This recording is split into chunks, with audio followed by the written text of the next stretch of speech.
सांगायचे पाठात आम्हाला की महाराज परमार्थ हा वर बघून करायचा असतो आणि संसार आहे ना हा खाली बघून करायचा असतो. सांकेतिक भाषा आहे.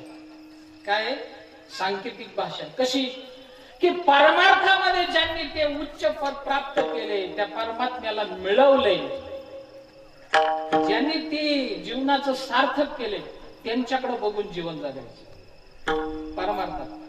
आणि महाराज संसारामध्ये आपल्यापेक्षा जमीन ज्याला कमी आहे, आपल्याकडे गाडी आहे पण त्याच्याकडे नाही, आपल्याकडे जो पैसा आहे तो तेवढाही त्याच्याकडे नाही, तरी तो कसा समाधानी आहे, सुखी आहे. म्हणून संसारात काय करायचं, खाली पाहिजे. पण महाराज समाज उलटा करतो. काय करतो, परमार्थ जसा जमल तसा करतो आणि संसार मात्र कष्ट करून करतो. माऊलीवर म्हणतात साया